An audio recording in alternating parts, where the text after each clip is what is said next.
Health secret ఏంటో చెప్పరా? బాహుబలిలో చాలామంది అన్నారనమాట లావుగా ఉన్నారు అని చెప్పి.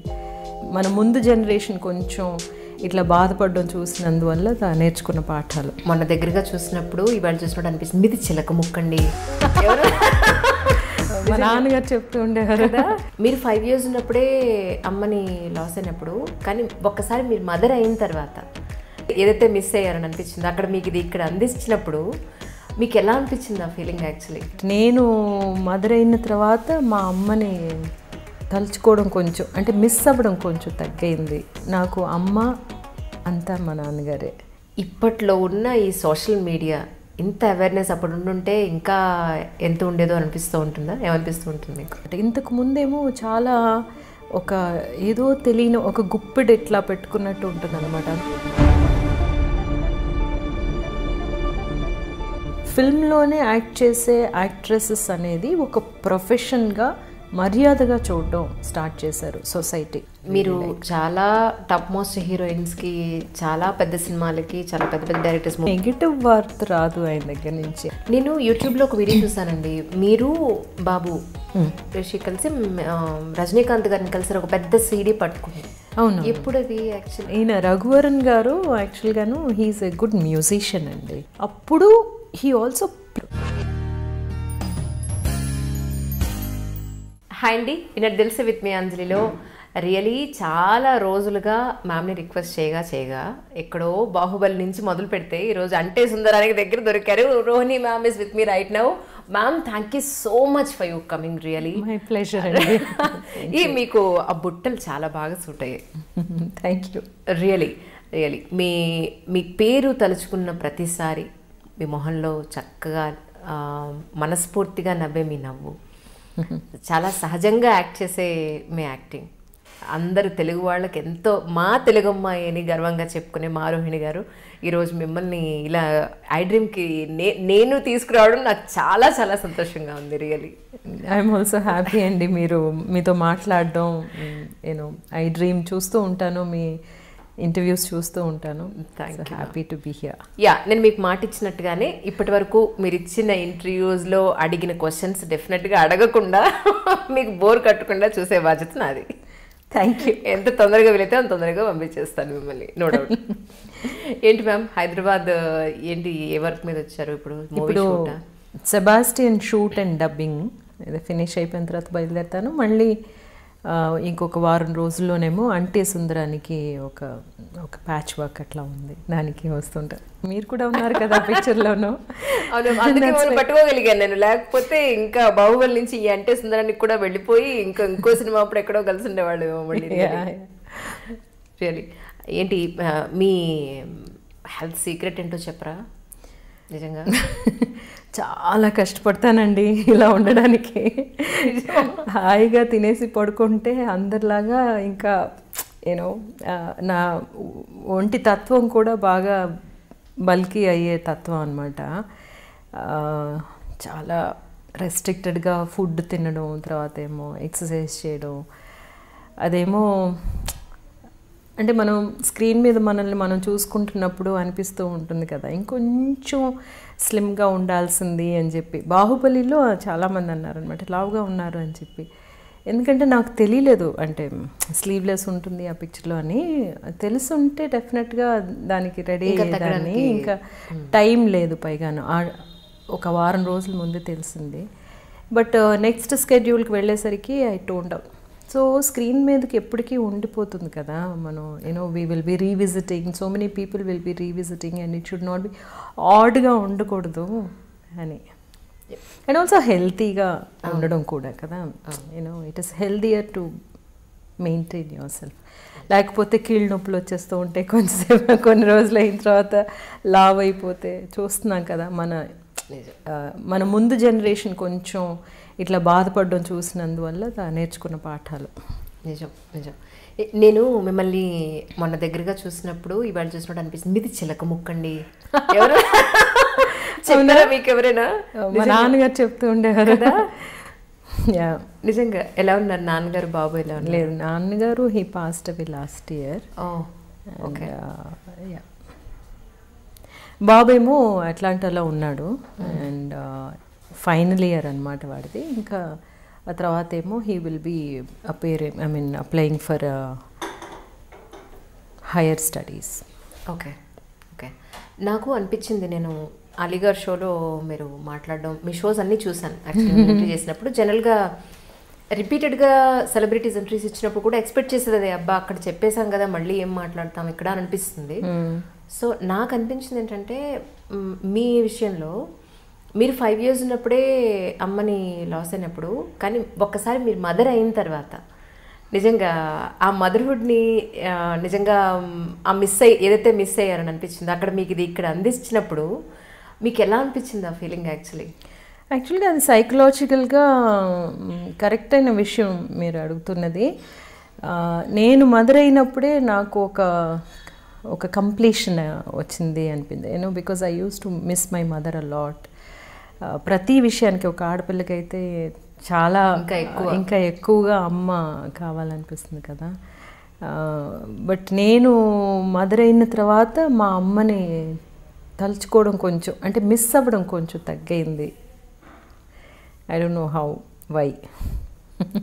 జీవితం మనం చదువుకునేటప్పుడు మనం పేరెంట్స్తో ఉన్నప్పుడు ఒక రకంగా, మనకి పెళ్ళి అయిన తర్వాత ఆ కొత్తగా ఓ పెద్ద టర్నింగ్ పాయింట్ మ్యారేజ్ అనేది, ఆ తర్వాత పిల్లలు పుట్టడం, వాళ్ళ స్కూల్కి వెళ్ళే టైంలో ఒకటి, మళ్ళీ మన నుంచి దూరంగా వెళ్ళిపోయి ఒక ప్రొఫెషన్లో సెటిల్ అయ్యే టైంకి మళ్ళీ మనం ఒంటరి వాళ్ళుగా మిగిలిపోవడం, ఈ జర్నీ అంతా చూసినప్పుడు మీకు ఏమనిపిస్తూ ఉంటుంది?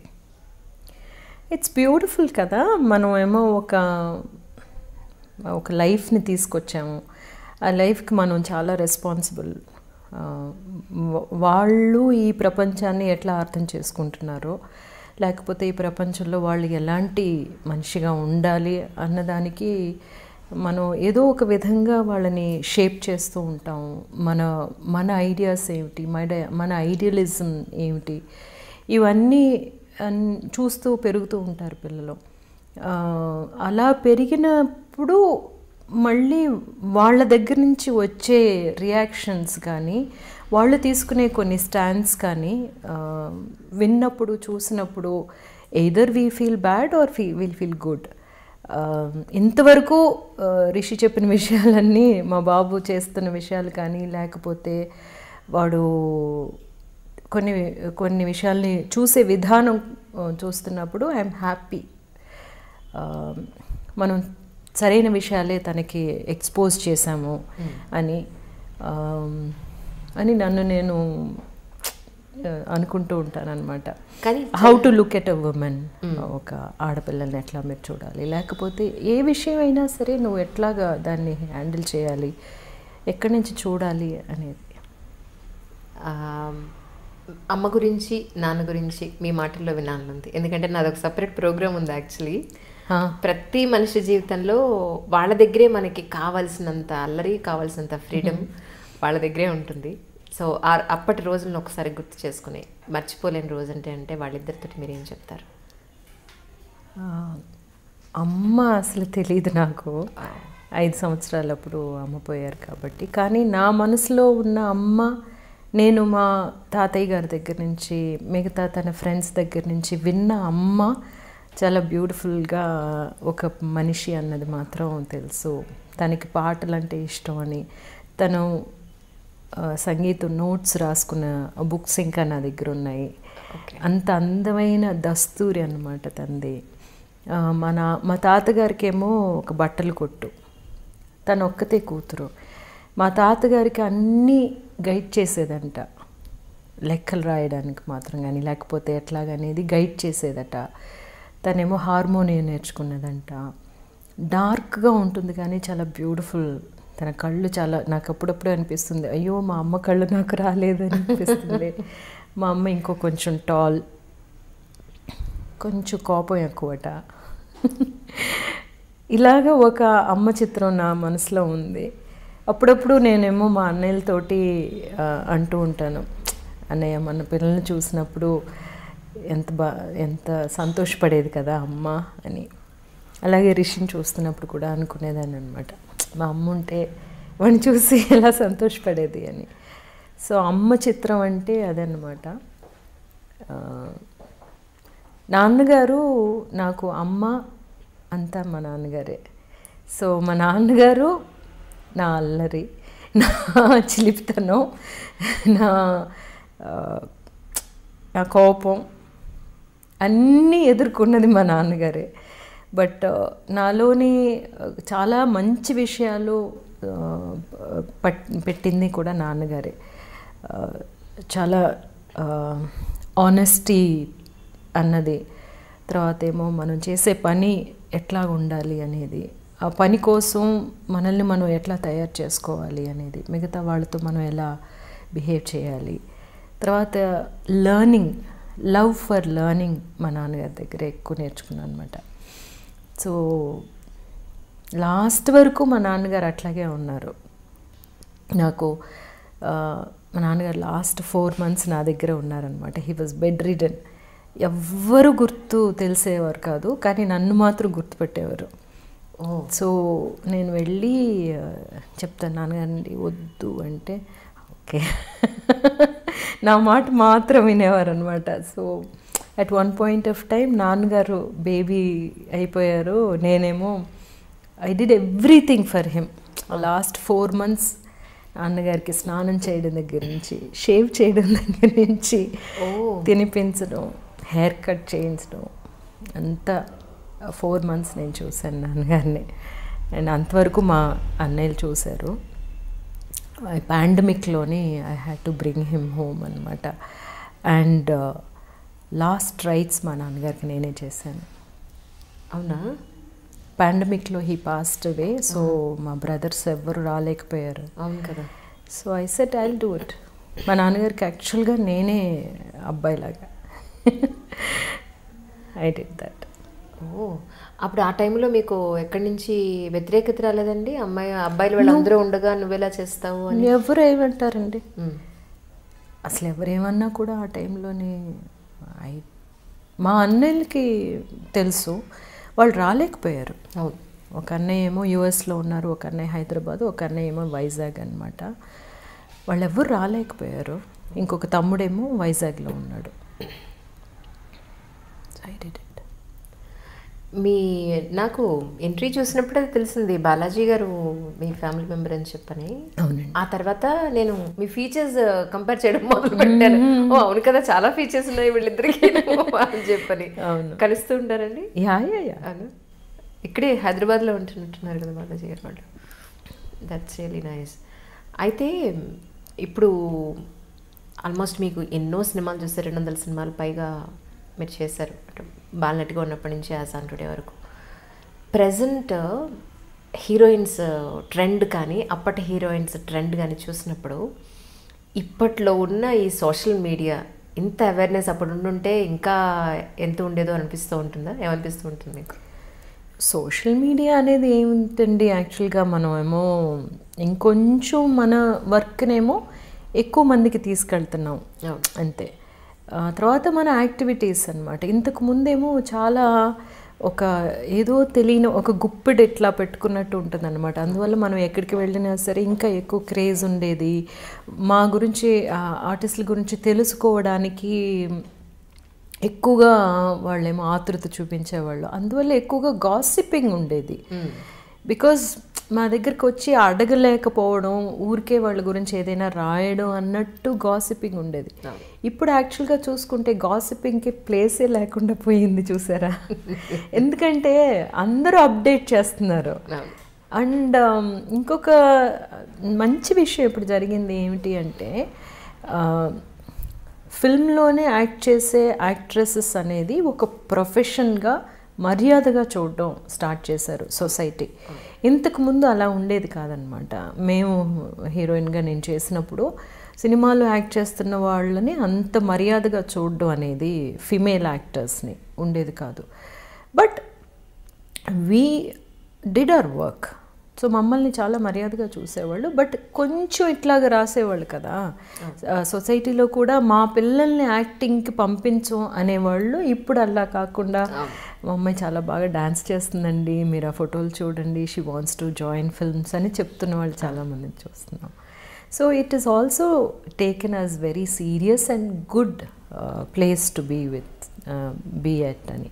అవును, మీది ఒకటి డబ్బింగ్ అసోసియేషన్కి సంబంధించి మీ స్పీచెస్ కొన్ని విన్నాను. తెలుగు ఎంత చక్కగా ఫ్లూయెంట్గా ప్రాపర్ భాష మీరు మాట్లాడుతున్నారో, తమిళ్ అలాగే మాట్లాడుతున్నారు, అలాగే మలయాళం మాట్లాడుతున్నారు. నేను షాక్ అసలు, నిజం కదా. నా ఇన్స్పిరేషన్ మీరే, నేర్చుకుంటున్నాను ఇప్పుడు ప్లీజ్ ఇలా నేర్చుకోవాలి అని చెప్పని. నెసెసిటీ కదా. ఫస్ట్ ఏంటంటే తమిళనాడులో పెరిగాను, ఎక్స్పోజ్ అయ్యింది, తమిళ్ లిటరేచర్కి బాగా ఎక్స్పోజ్ అయ్యాను. సో అందువల్ల బాగా ఇంట్రెస్ట్ కూడా ఉంది లిటరేచర్లో, అందువల్ల ఏమో ఎక్కువగా చదవడం రాయడం అని. మలయాళం ఏమో నేను చాలాసార్లు చెప్పినట్టు ఫస్ట్ ఆ పిక్చర్ స్టార్ట్ చేసినప్పుడే, యాక్ట్ చేయడం స్టార్ట్ చేసినప్పుడే మా నాన్నగారేమో రాయడం చదవడం నేర్పించారు కాబట్టి మలయాళం బాగా ఫ్లూయెంట్ అయిందనమాట. సో బేసికల్గా నాకు లాంగ్వేజెస్ అంటే చాలా ఇంట్రెస్ట్. అగైన్ యూనో మా నాన్నగారు చెప్పడం, ఏ భాష మాట్లాడినా అది కరెక్ట్గా మాట్లాడాలి, లేకపోతే తెలుగు నువ్వేమో తమిళనాడులో ఉంటున్నాము, మనము ఇన్ని సంవత్సరాలుగా తమిళ్లో ఒకలాగా మిక్స్ అయ్యి మాటలు వస్తాయి కదా, అలా వస్తే మా నాన్నగారు అసలు తమిళ్ స్పీచ్ ఎవరైనా వింటే అసెంబ్లీలో జయలలిత గారు మాట్లాడిన భాష మీరు మాట్లాడింది అంటే నాకు తెలియదు కదా భాష, కంపేర్ చేసుకుంటే ఆవిడ కన్నడిగా కదా, అయినా కూడా మంచి లాంగ్వేజ్ మీరు మాట్లాడారు అనిపించింది, ప్రాపర్ తమిళ్ మాట్లాడారు అనిపించింది నిజంగా. ఐ లైక్ తమిళ్ అండి, తమిళ్ లిటరేచర్ ఆల్సో. మీరు చాలా టాప్ మోస్ట్ హీరోయిన్స్కి, చాలా పెద్ద సినిమాలకి, చాలా పెద్ద పెద్ద డైరెక్టర్స్ మూవీస్కి మీరు వాయిస్ ఇచ్చారని తెలుసు.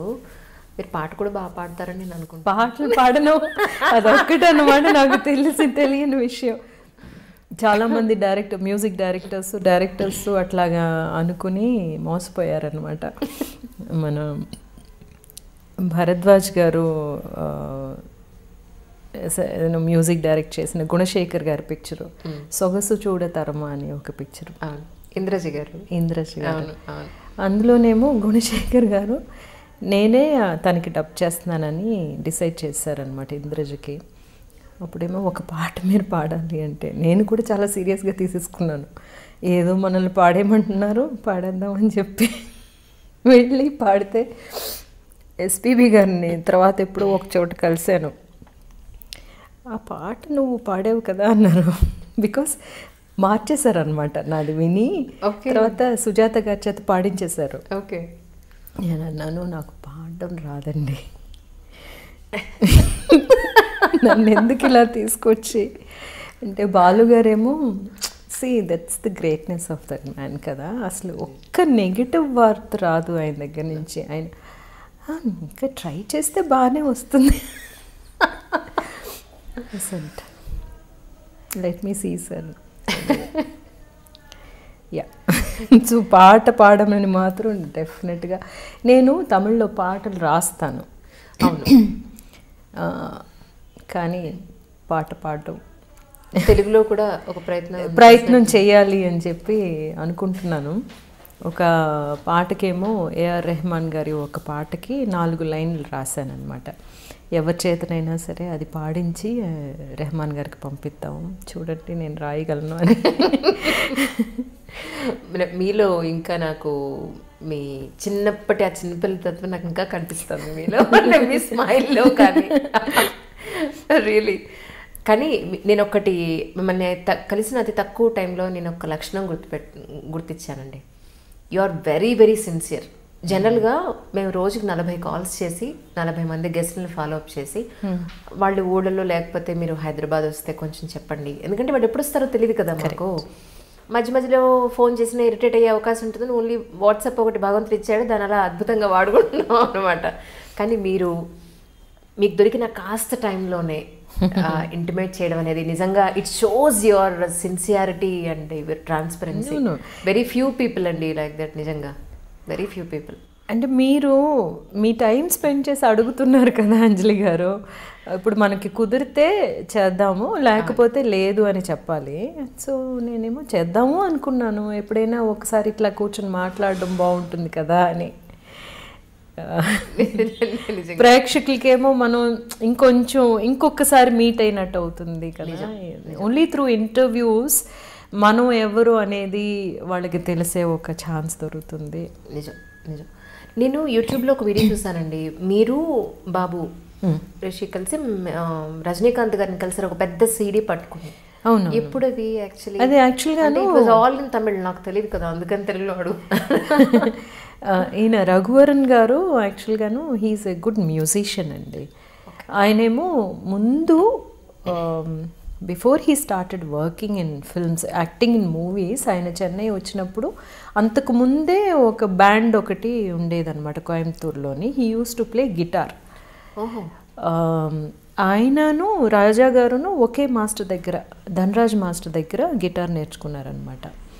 అప్పుడు he also played for some movies అంట. అంటే 200 రూపాయలు ఇస్తారు కదా వెళ్ళి మ్యూజిషియన్స్కి, అట్లాగా. Okay okay okay. ఆయనకి బేసికల్గా ఏంటంటేనండి, మ్యూజిక్ ఇస్ హిజ్ లైఫ్. ఎప్పుడూ అంటూ ఉండేదాన్ని అనమాట, యూ షుడ్ డూ సంథింగ్. అప్పుడేమో లాస్ట్ ఇయర్స్లో ఏం చేశారంటే, he wrote some songs and recorded at his home. ఆయనే పాడి ఆయనే రాసి అంత. It was suppose to be one international album, music album. So అది హీ పాస్డ్ అవే అండ్ ఆ మెటీరియల్ నా దగ్గర ఉంది. It was unfinished. బట్ ఆయన ఏం చేసేవారంటే ఇదంతా ఒక రఫ్ ట్రాక్ అనమాట. Then he would have done the proper track in the studio, live అంతా చేసేవారు. బట్ దానికి లేకపోయేసరికి, so I said I have to release this. ఇది రిలీజ్ చేసి ఆయన ఫ్యాన్స్కి చెందింది అది, అది మాది కాదు. మా దగ్గరే ఉంటే అది అట్లాగే పోతుంది కదా. Then who is the best person to release it అనుకుంటే రజనీకాంత్ గారు, because they were very close. అప్పుడు ఆయన అడగగానే నెక్స్ట్ డే అపాయింట్మెంట్ ఇచ్చారు. నేను రిషిని, యూ హ్యావ్ టు కమ్. వాడు చాలా పబ్లిసిటీ షై యాక్చువల్గా, అస్సలు ఫోటో తీసుకోవడానికి రాడు. ఆ ఫోటో తర్వాత వాడు ఎలా ఉన్నాడో ఎవరికి తెలియదు అనమాట. ఎందుకంటే వాడికి ప్రైవసీ కావాలి అని. మీతో ఫోటోలు తీసేసుకుంటే నేను ఎక్కడికి వెళ్ళినా సరే నన్ను గుర్తుపట్టేస్తున్నారు, నాకు అట్లాంటి అటెన్షన్ వద్దు అని చెప్పి. So I also respect his privacy. అందువల్ల బట్ దీనికి మాత్రం నేనేం అడిగానంటే, దీనికి మాత్రం నువ్వు రావాలి, it's puppies thing, you have to come. So he came for that. So ఆ సీడీ ఏమో సరిగమా రిలీజ్ చేశారు. ఓకే.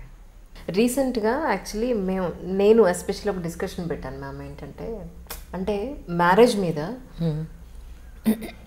అది లవ్ మ్యారేజ్ అయినా అరేంజ్డ్ మ్యారేజ్ అయినా,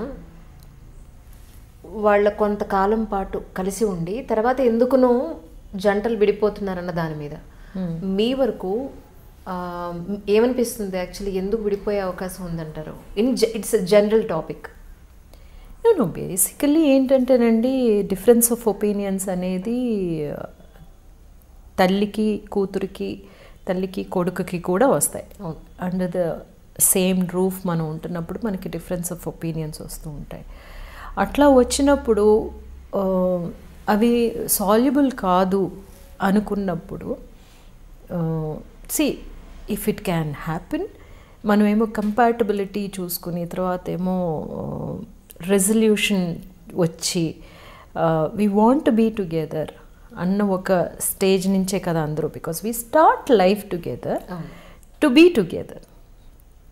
ఎప్పుడు విడిపోవాలి, ఎట్లాగో ఒక సినిమా తీస్తున్నప్పుడు ఇది ఫ్లాప్ అవ్వాలి అనుకుని కాదు కదా తీసేది. ఒక ప్రతి పిక్చర్ చేస్తున్నప్పుడు అది హిట్ అవ్వాలని అనుకుంటాం. ఈ పిక్చర్ కూడా హిట్ అవ్వాలని అందరూ స్టార్ట్ చేస్తారు, కానీ మధ్యలో ఒక్కొక్కసారి ఫ్లాప్ అవుతుంది. ఆ ఫ్లాప్ అయిన ఫిల్మ్నేమో మరీ కూర్చుని దాంతోటే మనం మింగలేక కక్కలేక ఉండకుండా ఒక మర్యాద, ఒకరికొకరు రెస్పెక్ట్ ఇచ్చుకోవడం అన్నమాట. మనకి మనం రెస్పెక్ట్ ఇచ్చుకోవడం మోస్ట్ ఇంపార్టెంట్. నాకు అనిపిస్తుంది. ఎందుకంటే మనకు ముందున్న జనరేషన్ ఏమో ఏమిటి మనకి ఎగ్జాంపుల్స్ ఉన్నాయంటే పిల్లల కోసం, అవును, సొసైటీ కోసం, లేకపోతే ఆస్తుల కోసం విడిపోకుండా ఉండడం అనేది. బట్ ఇక్కడ మనకి ఉండేది వన్ లైఫ్. ఇందులో మనకి ప్రశాంతంగా ఉండేటట్టు జీవించలేకపోతే and what are you living for అన్న ఒక సిచ్యువేషన్ వచ్చినప్పుడు మనకి మనం ఇచ్చుకునే ఒక మర్యాద అని అనిపిస్తుంది. ఇప్పుడు అట్లా విడిపోయినందువల్ల ఏమైనా అయిపోతుందా అంటే ఏమీ కాదు. మీరు బాగుంటారు, మనము బాగుంటాం. ఇందులోనేమో అఫ్కోర్స్ చిల్డ్రన్ కొంచెం ఎఫెక్ట్ అవుతారు, కొంచెం కాదు బాగానే ఎఫెక్ట్ అవుతారు. ఆ ఎఫెక్ట్నేమో మనం దేంతోటి కంపేర్ చేసుకోవాలి అంటే మనం అందరం కలిసి ఉన్నప్పుడు జరిగే డ్యామేజ్ ఎక్కువ పిల్లలకి, విడిపోయినప్పుడు ఎక్కువ డ్యామేజ్ అని చూసుకుంటే, కలిసి ఉంటే ఎక్కువ డ్యామేజ్ అంటే it is not good. So difference of opinions ఎక్కడైనా జరుగుతాయి కదా. కానీ రీసెంట్గా ఇంట్లో పెద్దవాళ్ళు కానీ మన బిఫోర్ జనరేషన్ కానీ అమ్మాయి కాంప్రమైజ్ అయితేనే సంసారం నిలబడుతుంది, లేకపోతే నిలబడదు, నిలబడకపోతే డివోర్స్ అయ్యి ఇద్దరు సపరేట్ అయితే అల్టిమేట్లీ సఫర్ అయ్యేది, తనకే ఎక్కువ నష్టం అనే మనకి నూరిపోసారు ఇన్నాళ్ళు. సో దీని మీద మీ ఒపీనియన్ ఏమిటి? అంటే అదంతా దాటిపోయామని అనిపిస్తుంది అండి నాకు. ఇప్పుడు పేరెంట్స్ కూడా అర్థం చేసుకుంటున్నారు, మన అమ్మాయి హ్యాపీగా ఉందా లేదా అనేదే మనం చూడాలి అని చెప్పి అనుకుంటున్నారు. వీలైనంత వరకు కాంప్రమైజ్ అనేది ఇద్దరు సైడ్ నుంచి ఉండాలి అనేది ట్రై చేస్తున్నారు. కాంప్రమైజ్ ఎందువల్ల ఉండాలంటే వాళ్ళ కోసమే ఉండాలని ట్రై చేస్తున్నారు. అందరూ ఓకే వెంటనే విడిపోతున్నారు, కమ్ లెట్స్ గో అని ఎవ్వరూ అంటలేదు. వాళ్ళు కూడా ఆ డెసిషన్స్ తీసుకోవట్లేదు అట్లాగా. ఇప్పుడు ఎవరైనా సరే don't take a decision okay come let's get divorced అని కాదు కదా. ట్రై చేసి ఇంకా it's too much for us to take అని అనుకున్నప్పుడు then something like that happens. పాటలు రాస్తారు, కథలు రాస్తారు, తర్వాత యాక్టింగ్ చేస్తారు, మీ వాయిస్ గాత్రదానం చేస్తారు. ఇవన్నీ పక్కన పెడితే మీ డైరెక్షన్ డిజైర్ ఎంతవరకు వచ్చింది? ఫిల్మ్ ఏమో యాక్చువల్గా రేపు నేను ముంబై వెళ్తున్నాను. కొంచెం మధ్యలోనేమో ఒక ఫినాన్షియల్ రీజన్స్ వల్ల పిక్చర్ ఏమో ఇంకా ఫినిష్ అవ్వకుండా ఉంది. ఈ next week I'm taking first copy of my Tamil film which I directed అనమాట, అప్పావిన్ మీసై అని చెప్పి. So Resul Pookutty is doing the sound designing. Okay. So రేపేమో ముంబై వెళ్తున్నాను. ఓటీటీ వచ్చినందువల్ల ఇంకొంచెం ఆపర్చునిటీస్ అవును ఉన్నాయి కాబట్టి, అవకాశాలు ఉన్నాయి కాబట్టి ఇప్పుడు ఇంకొంచెం తొందరగా తీసుకొచ్చేయచ్చు. తర్వాత నెక్స్ట్ ఫిల్మ్ ప్లాన్ చేయాలి అని. తెలుగులో చేసే అవకాశం ఉందండి? తెలుగులో చేస్తానండి, డెఫినెట్గా తెలుగులో చేస్తాను. ఇప్పుడు మీరు చెప్పిన తమిళ్ పేరు తెలుగులో ట్రాన్స్లేట్ చేస్తే నాన్నగారి మీసం. ఓహో, మీ నాన్నగారికి ఉండేదే మీసం? No, it's not that. అంటే ఫిజికల్ కాదు. ఓకే. అంటే మన నాన్నగారి క్వాలిటీస్ అని చెప్పుకోవచ్చు, లేకపోతే మా నాన్నగారు మనకి చెప్పించిన పాఠాలు అనుకోవచ్చు, అన్నీ ఉంటాయి అన్నమాట. అందులో మీ నాన్నగారికి సంబంధించిన ఇన్పుట్స్ ఏమన్నా వెళ్ళిన అవకాశాలను కనపడ్డాయా మీకు? అంటే యాక్చువల్గా story is about something else అనమాట అండి. ఒక తెలుగు అబ్బాయికి జరిగిన ఒక విషయమే పేపర్లో చదివాను. ఆ పేపర్లో చదివిన సంభవం it was very very touching. So అది బేస్ చేసుకుని స్టోరీ రాస్తున్నప్పుడు, బ్యాక్ స్టోరీ రాస్తున్నప్పుడు మనం లైఫ్లో మనకి ఏది ఇన్ఫ్లుయెన్స్ అయిందో అదే కదా మనకి యాక్చువల్గా వస్తుంది వెన్ వీఆర్ క్రియేటింగ్. అలాగా వచ్చిన విషయం అనమాట. అఫ్కోర్స్ అదే టైంలోనేమో Rishi lost his dad in a very young age. So వాడిది చూస్తున్నాను కదా, how he misses his dad అనేది. సో ఐ థింక్ అది బ్యాక్గ్రౌండ్లో అన్నీ ఉన్నాయనుకుంటాను. రాసినప్పుడేమో అట్లాగా ఒక ఫాదర్స్ క్యారెక్టర్ చాలా స్ట్రాంగ్గా వచ్చింది. మనం ఎప్పుడూనేమో అమ్మ ప్రేమని, అమ్మ మీద ఉండే ఆ సెంటిమెంట్ ఎక్కువగా మనం మాట్లాడుతూ ఉంటాము. కానీ మన నాన్నగారి ధైర్యం కానీ, మన నాన్నగారి చేయి పట్టుకుని మనల్ని తీసుకెళ్ళిన ఆ ఒక చేయూత కానీ మనం ఎక్కువగా మాట్లాడం. వాళ్ళు మాట్లాడరు, మనం ఎక్కువగా మాట్లాడం. ఎందుకో ఇది ఇలా పెడదాం అనిపించింది అనమాట. కానీ బాగుంది కదా, ఇప్పటివరకు రాలేదు నాన్నగారు మీసం అని. That's really nice. కానీ మీలో ఇంకొకటి ఏంటంటే జనాల్లో ఒక అవేర్నెస్ తీసుకురావాలి. అది హెల్త్ పాయింట్ ఆఫ్ వ్యూలో కానీ, లేదా ఎంపవర్మెంట్ పాయింట్ ఆఫ్ వ్యూలో కానీ, లేదంటే ఒక ఓటు హక్కు గురించి కానీ వాళ్ళకి ఏదైనా చెప్పాలనే తాపత్రయం మీలో నేను చూశాను. సో దీనివల్ల మన ఇంట్లో వాళ్ళు కానీ, మనకు తెలిసిన వాళ్ళు కానీ, ఈవిడ పిచ్చేమిటి మనం చెప్తే వాళ్ళు అన్నం వింటారా, ఈవిడ కంఠశోష తప్ప అని అనేవాళ్ళే కూడా ఉన్నారు. సో మీ వరకు ఎలాంటి సొసైటీని చూస్తున్నారు బయట? నాకు ఈక్వాలిటీ చాలా ఇంపార్టెంట్ అండి. బేసికల్గా పాలిటిక్స్ ఆఫ్ మై లైఫ్ చాలా ఇంపార్టెంట్. నేను ఒకటి చెప్తున్నాను, అది నేను పాటిస్తున్నానా అని చూడాలి. నన్ను చుట్టూ ఉండే వాళ్ళతోటి నేను అలాగే ఉంటున్నానా అని చూడాలి. నాకు అలాగే జరుగుతుందా లేదా అని చూడాలి. ఇదేమో ఒక పరిధి. ఈ పరిధిలోనే మనం ఉండిపోవట్లేదు. ఫార్చునేట్లీ ఒక ఫేమ్ అన్న ఒక ప్లేస్కి మనం వచ్చామన్నమాట. ఈ ఫేమ్ ద్వారా మనం చేయగలిగింది ఏమిటి అని చూసుకుంటే కొంచెం అవేర్నెస్ క్రియేట్ చేయొచ్చు. తర్వాత మనం దేనికి స్టాండ్ చేస్తున్నాము అనే మన స్టాండ్ని చెప్పొచ్చు.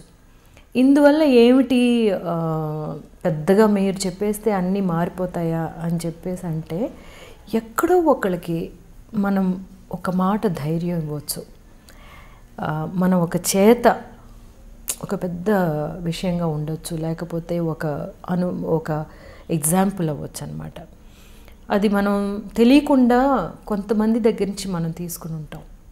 అది వాళ్ళు ఆ మాట అప్పుడు చెప్పుండకపోతే, వాళ్ళు అలా ఉండుండకపోతే మనకు అది దొరికేది కాదు అన్నప్పుడు, సో మనకి అట్లాంటి అవకాశం ఉన్నప్పుడు మనం ఏం మాట్లాడుతున్నాం, మనం ఏం చేస్తున్నాం అనేది చాలా ఇంపార్టెంట్. నాకు చాలా ఇంపార్టెంట్. మన చుట్టూ జరుగుతున్న విషయాలన్నీ మనకేమీ అస్సలు దానికి మనకేమీ సంబంధం లేదు. నాకు బాగానే ఉంది కదా, నా ఇల్లు బాగానే ఉంది కదా అని వెళ్ళిపోతుంటే మనంత స్వార్థపరులు ఇంకెవ్వరూ లేరనిపిస్తుంది. ఈ సొసైటీ మనకి చాలా ఇచ్చింది కదా, ఈ సొసైటీకి మనం ఏమి ఇస్తున్నాం అనేది చాలా ఇంపార్టెంట్ అనిపిస్తుంది. బాబేమో అక్కడ చదువుకోవడానికి వెళ్ళిపోయాడు. ఇప్పుడు ఎలా మీకు టైం ఒంటరిగా అనిపిస్తుందా, లేకపోతే how you spend your routine ఎలా నడుస్తుంది మీది? టైం సరిపోదు యాక్చువల్గా. అంటే 3 లాంగ్వేజెస్, తమిళ్, మలయాళం, తెలుగు యాక్ట్ చేస్తున్నాను. ఆ తర్వాత ఏమో నేను చేయాలి అనుకున్న పనులు కొన్ని ఉన్నాయి, అవి చేస్తూ ఉంటాను. తర్వాత చదువుకోవడానికి ఎన్ని బుక్స్ ఉన్నాయి చదువుకోవడానికి, ట్రావెల్ చేయడానికి, ఇలాంటివి. అంటే జనరల్గా ఈ స్టేజ్లో పిల్లలు, ఇందాక మనం అనుకున్నట్టుగా పిల్లలు చదువుకోవడానికి ఒక కెరియర్ పాయింట్ ఆఫ్ వ్యూలో వెళ్ళిపోయి పేరెంట్స్ దూరం అయ్యి మనం ఒక్కళ్ళు మిగిలినప్పుడు జనరల్గా చాలామంది డిప్రెషన్కి వెళ్తూ ఉంటారు ఇన్ జనరలీ సొసైటీలో. సో అలాంటి వాళ్ళకి మీరు ఏం చెప్తారు? యాక్చువల్గా మీరెవరు అని మీరు కనిపెట్టడానికి దొరికిన ఒక ఆపర్చునిటీగా ఇది తీసుకోవాలన్నమాట అని అంటాను నేను. ఎందుకంటే అంతవరకు ఒక డాటర్గా కానీ, వైఫ్గా కానీ, లేకపోతే మదర్గా కానీ, లేకపోతే డాటర్ ఇన్ లాగా కానీ, ఇట్లాగా చాలా రోల్స్ మీ మీద పడి ఉంటాయి. దానికి తగినట్టు మనల్ని మనమే తయారు చేసుకుని దాంతో ఉంటాం ఫిల్అప్. సో ఇక్కడేమో this is one journey you can take to find who you are యాక్చువల్గా. మీకు ఏమిటి ఇష్టం? చాలామందికి చాలా ఇష్టాలు ఉండుంటాయి, పాట నేర్చుకోవాలని, కానీ నాలాగా. సో మ్యూజిక్ నేర్చుకోండి, లేకపోతే ఎక్కడికైనా వెళ్ళాలని ఉందా వెళ్ళండి. ఈ ప్రపంచంలో ఎన్ని ఊళ్ళు ఉన్నాయి చూడడానికి, ఎంతమంది మనుషులు ఉన్నారు కనెక్ట్ అవ్వడానికి, ఎన్ని కల్చర్స్ ఉన్నాయి తెలుసుకోవడానికి. అన్నీ చూసి వస్తే మన ఊరు మాత్రమే కాదు కదా, అదొక చిన్న సర్కిల్లో ఉండిపోతే దాంతోటే మన జీవితం అయిపోయింది అనుకుంటే it's such a waste. So what about భక్తి అండి? దేవుణ్ణి నమ్ముతారా మీరు? అవునా? అస్సలు పోనీ ఏదో ఒక పవర్ ఉంది అని అదే ఒక దండం పెట్టుకోవడము? నేచర్ని నమ్ముతానండి. నేచర్కి సంబంధించిన అన్ని విషయాలు నాకు చాలా పెద్ద ఇదన్నమాట.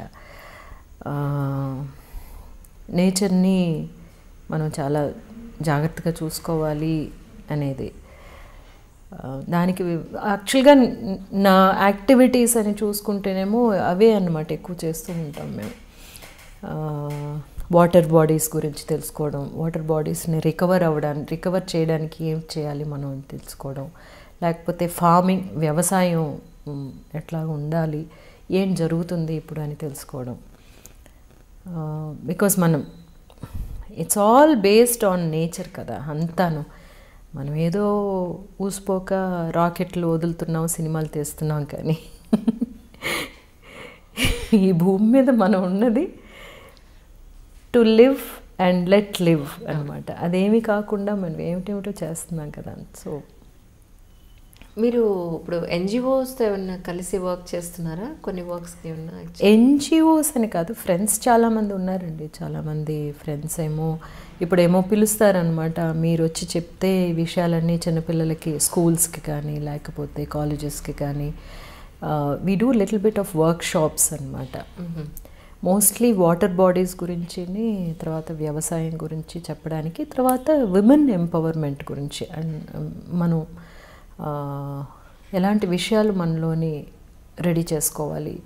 మోస్ట్లీ చిల్డ్రన్ దగ్గరికి వెళ్ళి మాట్లాడుతూ ఉన్నప్పుడే ఇప్పుడు నా రిషికి చెప్పిన విషయాలు అక్కడికి చెప్తాను కదా. ఒక అమ్మాయిని నువ్వు ఎలా చూడాలి, అమ్మాయి అంటే జస్ట్ నాట్ అ బాడీ, తను నీలాంటి మనిషి అని ఇలా మాట్లాడగా పిల్లల్లోని చాలా they are very very inquisitive and very fresh కదా.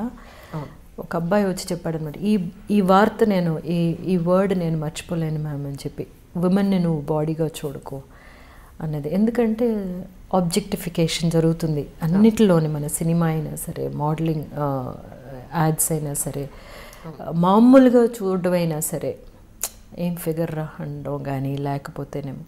సో ఆబ్జెక్టిఫికేషన్ నుంచి నువ్వు ఆ వెనుక ఉన్న పర్సన్ని నువ్వు రెస్పెక్ట్ఫుల్గా చూడు. ఆ ఒక మైండ్ సెట్ని మనం క్రియేట్ చేయవచ్చు. లేకపోతే కొంచెం ఇటువైపు చూడండి అని ఫోకస్ దాని మీద చూపించడానికి ఐ యూజ్ మై పాపులారిటీ అనమాట.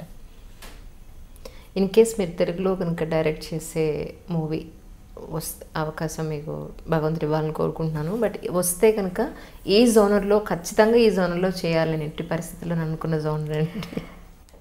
అంటేనండి చాలా ఉన్నాయి. అన్నీ యాక్చువల్గా నాకైతే నెక్స్ట్ చేయబోయేదేమో ఒక డాన్స్ బేస్డ్ అనమాట. సో డాన్స్ బేస్డ్ అనేది ఇప్పుడు అప్పావిన్నేసే చూసిన వాళ్ళు ఇతనికేమో ఇట్లాంటి ఒక ఆఫ్ బీట్ మూవీ, ఒక ఆర్ట్ ఫిల్మ్ చేయడమే ఇంట్రెస్ట్. మనం మాట్లాడే విషయాలు కూడా అలా ఉంటాయి, మనకి నచ్చిన ఫిల్మ్స్ కూడా అలా ఉంటాయి కాబట్టి. బట్ యాక్చువల్గానేమో సినిమా అనేది అన్నీ కలిసిన ఒక మీడియం కదా. So we also have to entertain. So బేసికల్గా ఈ పాండమిక్లోని మీరు చూసారంటే నేనే ఎలాంటి సినిమాలు చూశాను అన్నది చూసుకుంటూ ఉంటే కొంచెం లైటర్ ఫిల్మ్స్, ఒక చిన్న రామ్ కామ్. ఎందుకంటే చుట్టూ జరుగుతున్నదంతా చాలా భయంకరంగా బీభత్సంగా ఉన్నందువల్ల ఒక లిటిల్ బిట్ ఆఫ్ ఎస్కేపిజం మనం సినిమా ద్వారా ఇస్తాం అన్నమాట. సో అట్లాంటి ఒక ఫిల్మ్ చేయాలని, అలా చేసినా కూడా దాంట్లో ఉండే విషయం డెఫినెట్గా ఒక హ్యుమానిటీ సంబంధించిన విషయమే ఉంటుంది, లేకుండా చేయడం కుదరదు అనుకుంటాను నేను. అలా చేద్దామని, అది యాక్చువల్గా తెలుగు తమిళ్ బైలింగ్యువల్గా ప్లాన్ చేస్తున్నాను అనమాట. రైట్.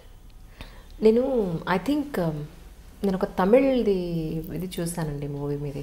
ఒక ప్రాపర్ కచ్చాపూస కట్టుకున్న బ్రాహ్మణ్ ఫ్యామిలీ, హస్బెండ్ మీ పక్కనే కూర్చుని ఉంటారు. మీరు యాక్చువల్లీ ఫిజికల్గా అక్కడ ఉండరు. మీ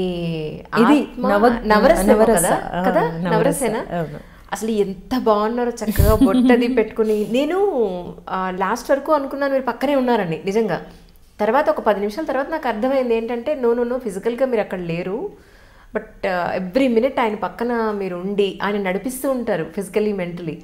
నిజంగా అది కదా నిజంగా ఆ వైఫ్ అండ్ హస్బెండ్స్ మధ్య ఉండే ఆ బంధం ఎంత చక్కగా. ఒక షార్ట్ స్టోరీ అండి కదా, చాలా బాగుంది అది. టి జానకి రామన్ రాసిన షార్ట్ స్టోరీ అనమాట. Okay, lovely. It's about jealous. అవును, జుగుప్స గురించి. అవును. లాస్ట్లో నేను అసలు డైజెస్ట్ చేసుకోలేకపోయినా, పాయసాన్ని తోసేసి వెళ్ళిపోతారు, మీరు చూసారా అది? అక్కడితే కట్ చేస్తారు ఎందుకు అని ఫీల్ అయ్యాను యాక్చువల్లీ. దానికి ఇంకా ఎక్స్టెన్షన్ ఉందేమో అనుకున్నాను. 30 minutes ఒక్కొక్కరికి 40 minutes అనుకుంటాను. ఓకే, ఎలా అండి దానికి ఎలా దొరికింది మీకు అంత మంచి ఆపర్చునిటీ? అంటే నవరస్ వసంత్ డైరెక్షన్ అండి. వసంత్ డైరెక్షన్లో ఇంతకుముందు చేశాను. యాక్చువల్గానేమో సినిమాలో నేను ఎప్పుడూను ఎవరికి పేరుగా చేస్తున్నాం అనేది చాలా ఇంపార్టెంట్గా, ఈవెన్ నా ఏజ్లో ఉండే యాక్టర్స్ కూడా యాక్ట్రెసెస్ కూడా చాలా కాన్షియస్గా చేసుకుంటారు. ఢిల్లీ గణేష్కి పేరు కదా. అవును. I said it's okay, subject is more important మనకి అని. So that's what I'm quite open అండి. నాకేమో సబ్జెక్ట్ ఇస్ మోర్ ఇంపార్టెంట్. ఆ తర్వాత ఏమో డైరెక్టర్ ఎట్లాగా ఆ సబ్జెక్ట్ ఎట్లా వస్తుంది అనేది చూస్తాను అనమాట. That's fantastic really. తర్వాత ఇప్పుడు తమిళ్లో కొన్ని అవార్డ్ ఫంక్షన్స్కి వాటికి మీరు సరదాగా హోస్ట్ చేయడం అది చేస్తూ ఉండేవారా? అందులో కొన్ని వీడియోస్ ఉన్నాయి మేబీ. అది చాలా long back. I did one ఇది టాక్ షో ఒకటి చేశాను తమిళ్లోను, కేల్విగల్ ఆయిరం అని. Questions are 1000 questions you can say. అదేంటంటే ఎవ్రీడే ఇష్యూ తీసుకుని మాట్లాడతాం అనమాట. ఇప్పుడు పాలల్లో కల్తీ ఉందా, లేకపోతే కల్తీ దేనిలో అంత ఉంది. బంగారం ఏమో 22 క్యారెట్ అని అమ్ముతూ ఉంటారు, అది నిజంగానే 22 క్యారెటా? అట్లాగా స్టార్ట్ చేసి మనం తాగే మంచినీళ్ళు నిజంగానే మంచినీళ్ళ, ఎక్కడి నుంచి వస్తున్నాయి ఏమిటి. సో అది ఒక్కొక్క రోజు ఒక్కొక్క టాపిక్ తీసి దాన్ని సంబంధించిన వాళ్ళని అందరినీ పిలిచి ఎక్స్పర్ట్స్ని పిలిచి మాట్లాడతాం అనమాట. It was a live show. Yeah it was a live show inspired from Mudhalvan అని నాయకుడా, తెలుగులో వచ్చిందా లేదా తెలియదు నాకు, రఘువరన్ గారు అది కదా అందులోని. Arjun was the hero, Raghuvaran గారేమో చీఫ్ మినిస్టర్ చేశారు కదా. అవునవును. మనీషా ఒకే ఒక్కడు. ఆ పిక్చర్లోనమాట. సో అక్కడి నుంచి సో లైవ్ చేయాలి అని విజయ్ టీవీ చేశారు అప్పుడు. It was quite interesting. కొంతమంది సామియార్లని బాబాల్ని కూర్చోబెట్టి చాలా ఇబ్బందికరమైన క్వశ్చన్స్ అడిగి, ఆ తర్వాత ఏమో వాళ్ళు అయిపోయిన తర్వాత ఎయిర్ చేయకూడదు అని మాకేమో అల్టిమేటం ఇచ్చేస్తే అయిపోయిందండి, వెళ్ళిపోయి ఇట్లాంటి చాలా తమాషాలు జరిగాయి. Okay. So right now TV shows ఏం చేయలేదు? టీవీ షో ఏం చేయలేదు. Takes up lot of time కదా. ఇప్పుడు మనం కరెక్ట్గా ఎవ్రీ వీక్ అంటే every week we have to be there. So that's really అండి. ప్రజెంట్ తెలుగులో ఏమేం చేస్తున్నారు అంటే ఏం చెప్తారు? తెలుగులో something really exciting is happening. ఇదేమో ఎప్పుడు చెప్తూనే ఉంటాను అనుకున్నా, because directors giving me such beautiful and lovely exciting characters. అంటే సుందరానికి writer Padma Bhushan and Sebastian which I finished right now. ఇంకొక 2 పిక్చర్స్ ఇంకా పేరు పెట్టలేదు. ఓకే. ఈ రెండు తెలుగులో అంటే సుందరానికి ఇప్పుడు రిలీజ్ అయిపోతుంది కదా, ఇంకొక 2-3 monthsలో రిలీజ్ అవుతుంది అనుకుంటాను. సెబాస్టియన్ ఐ థింక్ ఈ మంత్ రిలీజ్ చేస్తున్నారు, ఎండ్ ఆఫ్ ఫెబ్ రిలీజ్ చేస్తున్నారు. అంటే సుందరానికి దాంట్లో నరేష్ గారు మీరు పేరు యాక్చువల్లీ ఆ ఫంక్షన్కి ఎంటర్ అయ్యేటప్పుడు నేను రివీల్ చేసుకుని చేయకూడదేమో, మీరు సార్ ఇచ్చిన ఎక్స్ప్రెషన్ మామూలుగా లేదు అందులో. అంతకు మీద చెప్పకండి కదా. నిజంగా అది ఆ సీన్ అయిన తర్వాత రిపీటెడ్గా గుర్తొచ్చి ఎంత నవ్వుకున్నాను. అబ్బాయి ఏం ఇచ్చారు ఎక్స్ప్రెషన్ ఇద్దరికి. ఇది కదా సీనియారిటీ అంటే. అసలు అనిపించింది నిజంగా. లేదు, మనకి అట్లాంటి ఆపర్చునిటీస్ ఇస్తున్నారు కదా డైరెక్టర్స్, అట్లాంటి సిచ్యువేషన్స్ మీరు ఇట్లా ఉండాలి అందులో మనల్ని పడేస్తే.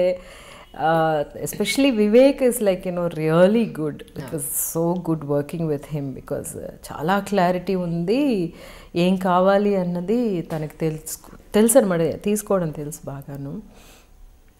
It's going to be one movie where ఏంటి నేను అన్నట్టు అబ్బా కొంచెంసేపు హాయిగా నవ్వుకుందాం అనుకుంటే అంటే సుందరాన్ని తీసి చూసుకోవచ్చు. రియలీ మీరు చెప్పినట్టు తెలుగులో మీకు చాలా మంచి ఆపర్చునిటీస్ ఇప్పుడు రైట్ నా వస్తున్నాయి. ఇంకా ఎన్నో సూపర్ డూపర్ ఆపర్చునిటీస్ రావాలి. మీ బ్యూటీ ఇలాగే ఉండాలి, ఎప్పుడు ఇదే ఆరోగ్యంతో చక్కగా ఆయుర ఆరోగ్య ఐశ్వర్యాలతో ఉండాలని ఐ డ్రీమ్ నుంచి మేము అంతా మనస్ఫూర్తిగా కోరుకుంటున్నాం. ఇవి మిమ్మల్ని ఇబ్బంది పెట్టిన ఎక్కువసేపు కూర్చోబెట్టి. Thank you so much. Thank you ma'am, my pleasure. Thank you. Hi, నేను మీ Rohini. Please subscribe to I dream. Hi, this is Isha Chavla. This is Manara Chopra. Hi, this is Kartikeya. నేను డైరెక్టర్ తేజ అని. Press the bell icon for more updates. For more such videos, please subscribe to iDream. For more videos, please subscribe to iDreams. For more videos, please subscribe to iDream. And you're watching iDream Media. Please like, share and subscribe to the channel. And don't forget to subscribe to iDream. Please subscribe iDream Media. Do subscribe to iDream. Subscribe to iDream Media. Do subscribe to iDream Media. Don't forget to subscribe. Click on the button below. Don't forget to subscribe to iDream.